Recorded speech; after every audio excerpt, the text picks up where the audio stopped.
Back news Gadwal జిల్లా ఏర్పాటు కోసం రాజీనామాకు సిద్దమయ్యారు ఎమ్మెల్యే డీకే అరుణ. జిల్లా కోసం ఎమ్మెల్యే పదవిని త్యాగం చేసేందుకు తాను సిద్దమంటున్నారామె.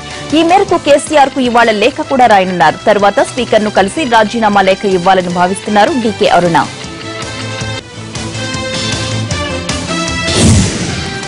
3 రోజుల పాటు తెరిపినిచ్చిన వరుణుడు మరోసారి హైదరాబాద్ ను ముంచెత్తాడు. అర్ధరాత్రి నుంచి కుండపోత వాన కురిసింది.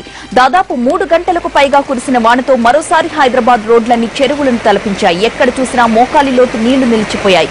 మరోవైపు ఏపీ, తెలంగాణలకు మరో 4 రోజుల పాటు భారీ వర్ష సూచన ఉంది. బంగాళాఖాతంలో ఉపరితల ఆవర్తనం ఏర్పడిందని హైదరాబాద్ వాతావరణ కేంద్రం తెలియజేసింది. దక్షిణ ఛత్తీస్గఢ్, దాన్ని ఆనుకుని ఉన్న విదర్భ, తెలంగాణ ప్రాంతాల్లో మరో ఉపరితల ఆవర్తనం కొనసాగుతోంది. ఈ 2 ఉపరితల ఆవర్తనాల ప్రభావంతో 4 రోజులు కోస్తాంధ్ర, తెలంగాణలో ఓ మోస్తరు వర్షాలు కురిసే అవకాశం ఉంది.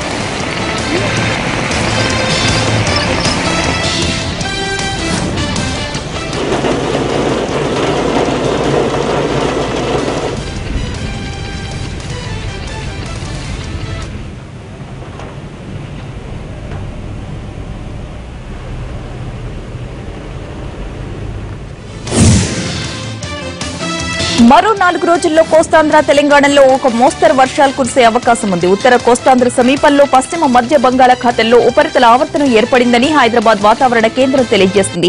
5.8 కిలోమీటర్ల నుంచి 9.5 కిలోమీటర్ల మధ్య ఈ ఉపరితల ఆవర్తనం ఏర్పడిందని అధికారులు వెల్లడించారు. దక్షిణ ఛత్తీస్గఢ్, దాన్ని ఆనుకుని ఉన్న విదర్భ, తెలంగాణ ప్రాంతాల్లో మరో ఉపరితల ఆవర్తనం కొనసాగుతున్నట్లు తెలిపారు. ఈ 2 ఉపరితల ఆవర్తనాల ప్రభావంతో రాగల 4 రోజులు కోస్తాంధ్ర, తెలంగాణలో ఒక మోస్తరు వర్షాలు కురిసే అవకాశం ఉంది. రేపు, ఎల్లుండి ఉత్తర తెలంగాణలో 1-2 చోట్ల భారీ వర్షాలు కురిసే అవకాశం ఉంది.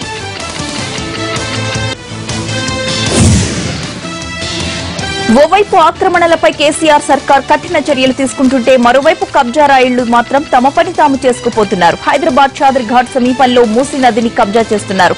మలక్పేట్ వైపుకు వెళ్లే మూసీ నదిలోకి మట్టి నింపుతున్నారు. ఎవరికి అనుమానం రాకుండా బల్దియా పేరుతో కబ్జా చేస్తున్నారు. భూ బకాసురుల్ని అడ్డుకోవాల్సిన రెవెన్యూ సిబ్బంది కాసులకు కక్కుర్తి పడి వాళ్లకు వత్తాసు పలుకుతున్నారని స్థానికులు ఆరోపిస్తున్నారు.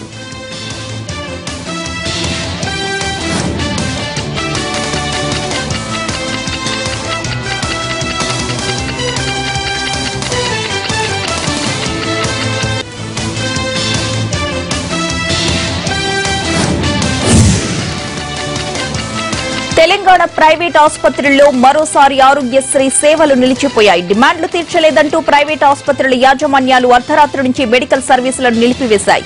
ఇవాళ సాయంత్రం మంత్రితో చర్చలు ఉన్నా ఆసుపత్రులు మాత్రం బెదిరింపులకు పాల్పడుతున్నాయి. దీంతో వైద్యం అందక రోగులు అవస్థలు పడుతున్నారు.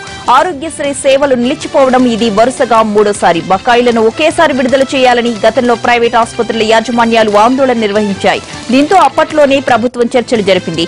100 కోట్లు ముందు విడుదల చేసి మిగిలిన 200 కోట్ల బకాయిలను విడతల వారీగా ఇస్తామని ప్రభుత్వం హామీ ఇచ్చింది. అయితే ఆ తరువాత కూడా నిధులు విడుదల కాకపోవడంతో మరోసారి సర్వీసులు నిలిపివేశాయి హాస్పిటల్స్.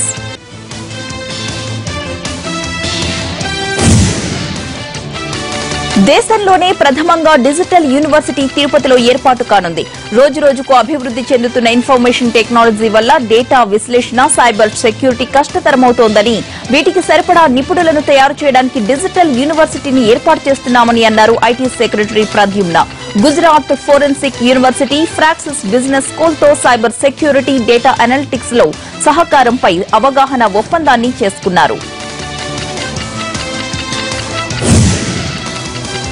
ఏపీకి ప్రత్యేక ప్యాకేజ్ ప్రకటించిన కేంద్రం ఆ దిశగా అడుగులు వేస్తోంది. 7 జిల్లాలకు పన్ను రాయితీని కల్పిస్తూ కేంద్ర ప్రత్యక్ష పన్నుల బోర్డు CBDT నోటిఫికేషన్ జారీ చేసింది. 2015 నుంచి 2020 మార్చి వరకు ఈ పన్ను రాయితీ వర్తిస్తుంది. ఉత్తరాంధ్రలో 3 జిల్లాలు, రాయలసీమలోని 4 జిల్లాలకు పన్ను రాయితీ వర్తిస్తోంది. శ్రీకాకుళం, విజయనగరం, విశాఖ, అనంతపురం, కడప, కర్నూలు జిల్లాలకు పన్ను రాయితీలు ఇస్తారు. అక్రమ కట్టడాలు కూల్చే ముందు యజమానులకు నోటీసులు జారీ చేయాలని జీహెచ్ఎంసీకి కోర్టు ఆదేశించింది. వీటిపై దాఖలైన పిటిషన్ హైకోర్టులో విచారణకొచ్చింది. నిర్మాణాల యజమానులు వివరణ ఇచ్చేందుకు 3 వారాల గడువు ఇవ్వాలని సూచించింది. గడువు ముగిశాక ఎందుకు కూల్చివేస్తున్నారో చెప్పాలని జీహెచ్ఎంసీని ఆదేశించింది.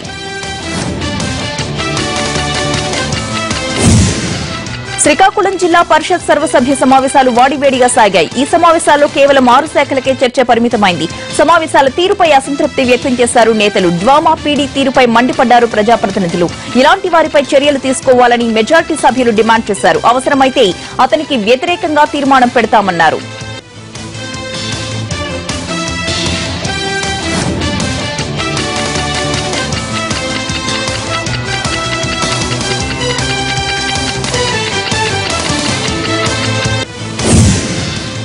విశాఖ ఫెర్రీ రోడ్ ప్రాంతంలో వెంకటరమణ అనే బాలుడు ప్రమాదవశాత్తు మురుగు కాలువలో పడి శవమై తేలాడు. తాతయ్యతో ఆటలాడుకుంటూ ఉన్నట్లుండి కనిపించకపోవడంతో వెంకటరమణ కోసం తల్లిదండ్రులు అన్ని చోట్ల గాలించారు. చివరికి పోర్ట్ గేట్ సమీపంలోని డ్రైన్ లో బాలుడి మృతదేహాన్ని కనుగొన్నారు.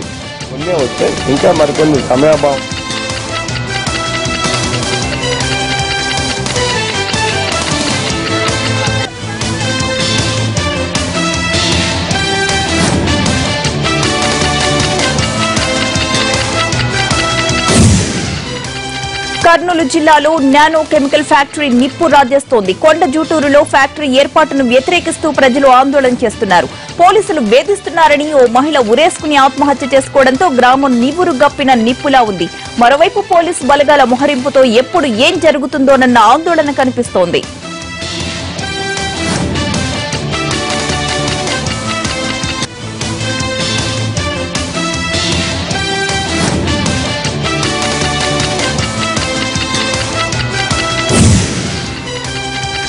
దేశీయంగా వైద్య పరికరాలు తయారు చేయడం ద్వారా వైద్యానికి అయ్యే ఖర్చును తగ్గించవచ్చన్నారు కేంద్ర మంత్రి సుజనా చౌదరి. కేంద్ర టెక్నాలజీ డెవలప్మెంట్ బోర్డుతో ఏపీ ఎకనామిక్ డెవలప్మెంట్ బోర్డు కుదుర్చుకున్న అవగాహన ఒప్పంద కార్యక్రమంలో పాల్గొన్నారు మంత్రి. విశాఖలో ఏర్పాటు చేసిన మెడికల్ టెక్ పార్క్ లో పెట్టుబడి పెట్టే పారిశ్రామికవేత్తలకు టీడీబీ ద్వారా ఆర్థిక సహాయం చేయనున్నట్లుగా తెలిపారు.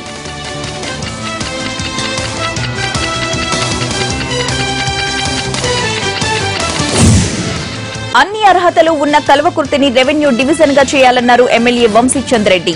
జిల్లాల విభజన తీరుపై మండిపడ్డారాయన. కేసీఆర్ సౌలభ్యం కోసమే జిల్లాల్ని విభజించారన్నారు. ఆమనగల్లులో జేఏసీ ఆధ్వర్యంలో కల్వకుర్తి రెవెన్యూ డివిజన్ సాధన కోసం నిర్వహించిన బహిరంగ సభలో పాల్గొన్నారాయన.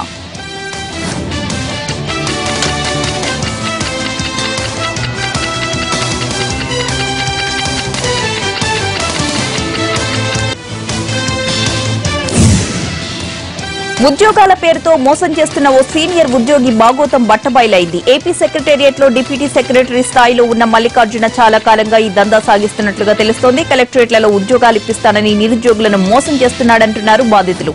ఎంతో మందిని ఉద్యోగాల్లో పెట్టించానని ఉద్యోగం కోసం లక్షల్లో బేరాలాడుతున్న వైనం వెలుగులోకొచ్చింది.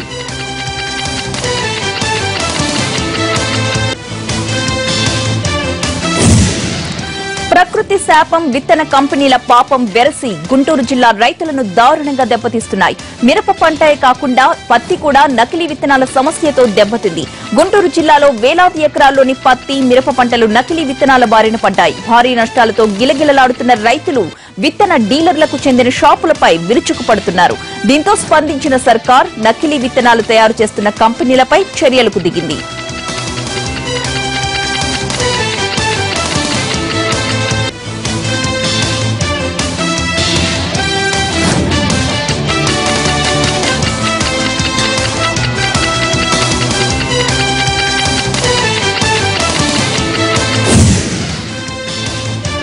బ్రేక్ తీసుకుందాం. Stay with us.